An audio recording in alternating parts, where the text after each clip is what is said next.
Dear students, this is the second part of the video on chapter The Indian Constitution.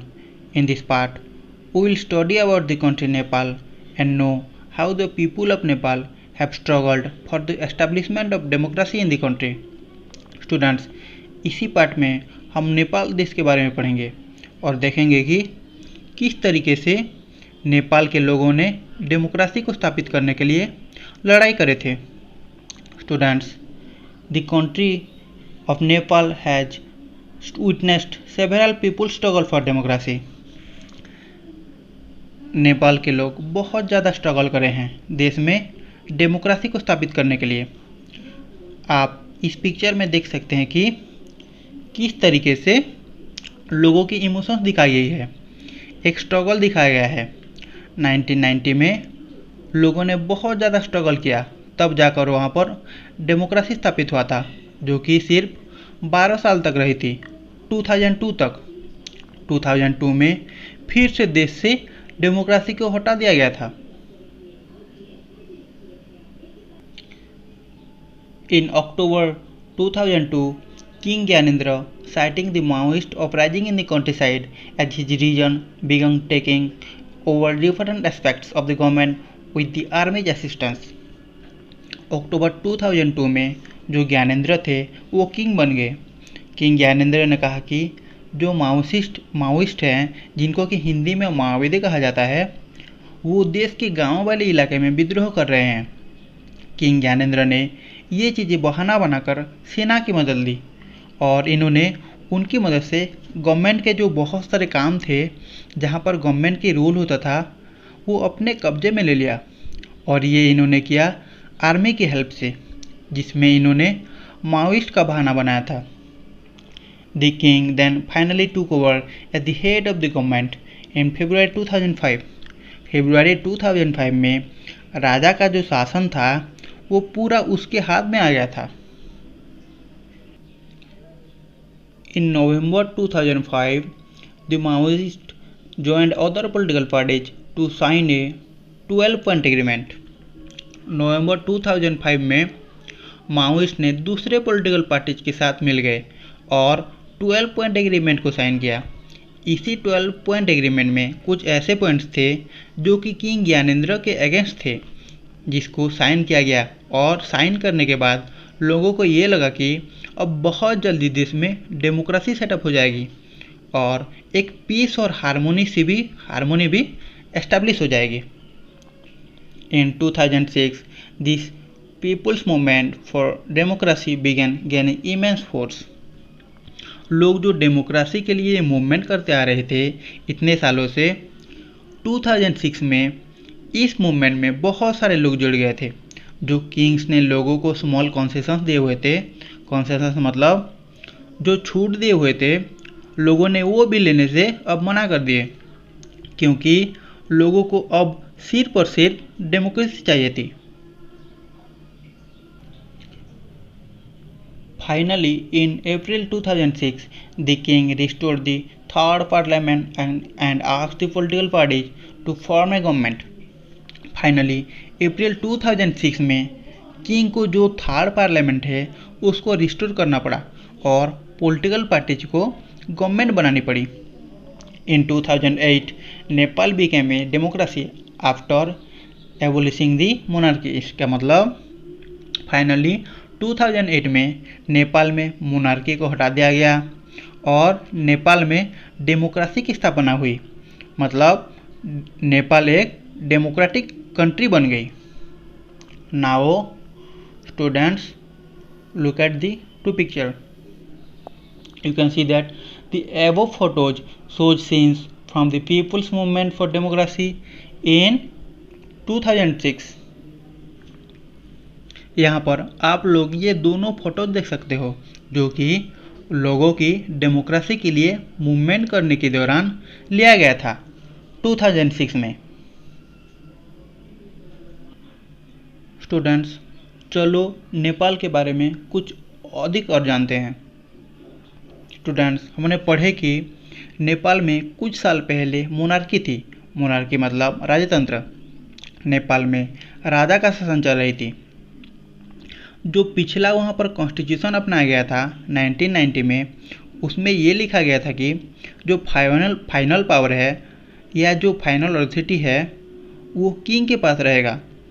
लोग जो थे नेपाल में वो काफ़ी ज़्यादा मूवमेंट चला रहे थे ताकि जो डेमोक्रेसी है उसको स्थापित की जा सके।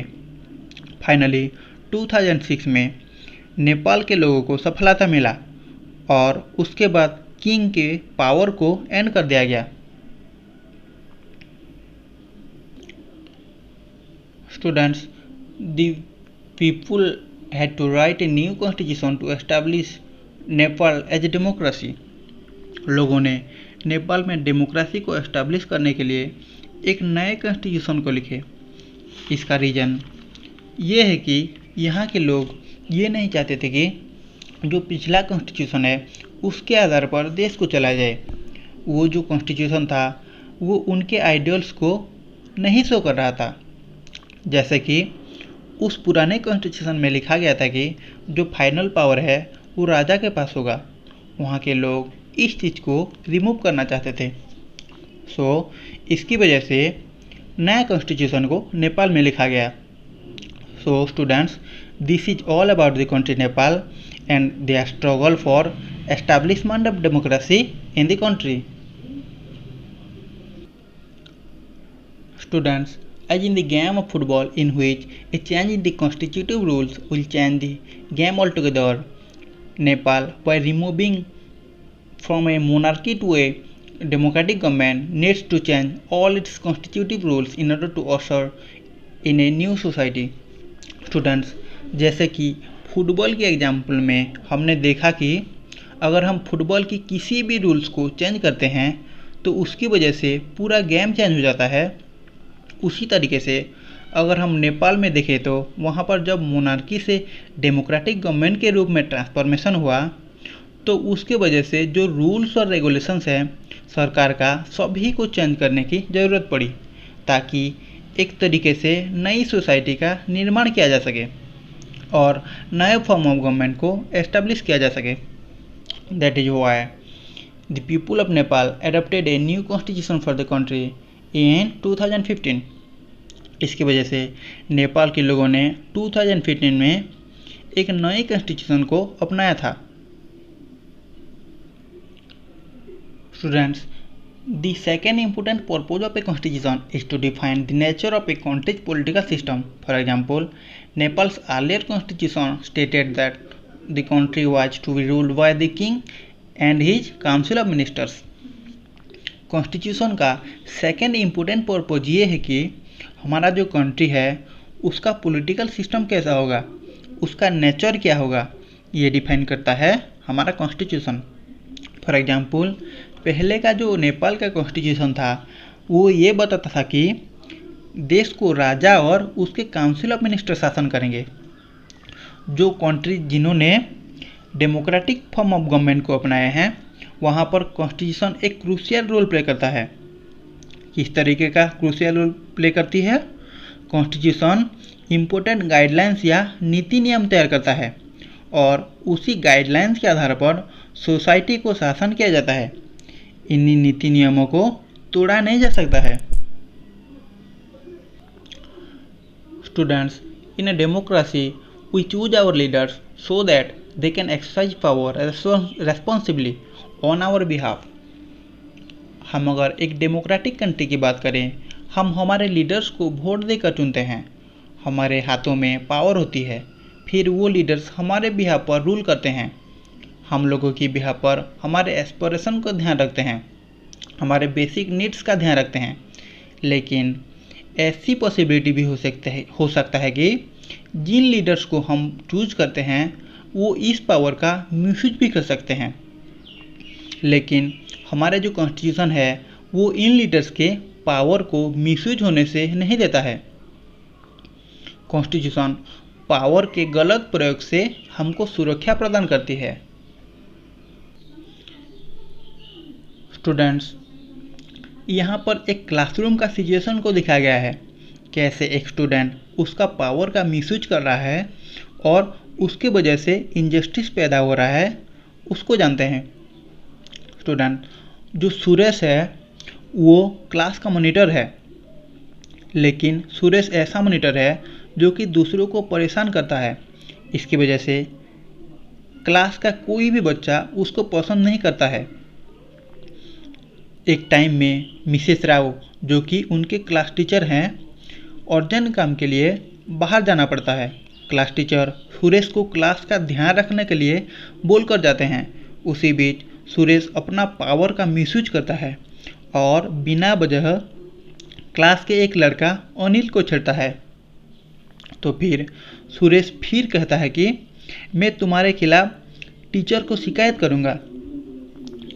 अनिल इसी बात पर जवाब देता है कि पर मैंने क्या किया है। स्टूडेंट्स, जब टीचर आती हैं क्लास में, सुरेश बोलता है कि मैम, जब आप क्लास में नहीं थे तब अनिल क्लास में ज़ोर ज़ोर से बोल रहा था और बात कर रहा था और सभी को डिस्टर्ब कर रहा था और वो मेरी तो बिल्कुल भी नहीं सुन रहा था। तो यहाँ पर जो टीचर हैं वो सुरेश की बात मानी, अनिल की बात नहीं मानी। क्यों? क्योंकि सुरेश के पास पावर है, वो क्लास का मॉनिटर है। सुरेश ने पावर का मिसयूज किया है। तो यहाँ पर टीचर अनिल को डांटती है और कहती है कि तुमको स्कूल ख़त्म होने के बाद रुकना पड़ेगा और तुमको 100 बार लिखना पड़ेगा कि मैं कभी भी मॉनिटर की बात को डिसओबे नहीं करूँगा, हमेशा उसकी बात मानूंगा। लेकिन अनिल फिर भी टीचर को कहता है कि वो कुछ नहीं किया है। तो स्टूडेंट्स, आप लोग देख सकते हो कि जिस तरीके से सुरेश ने अपनी पावर का मिसयूज किया, उसी तरीके से जो हमारे देश में लीडर्स हैं वो भी अपने पावर का मिसयूज कर सकते हैं। लेकिन जो कॉन्स्टिट्यूशन है वो हमें सेफगार्ड प्रोवाइड करता है, सुरक्षा प्रदान करता है और उन सेफगार्ड की वजह से वो अपने पावर का मिसयूज नहीं कर सकते हैं। अगर वो पावर का मिसयूज करे तो उनको हटाया जा सकता है।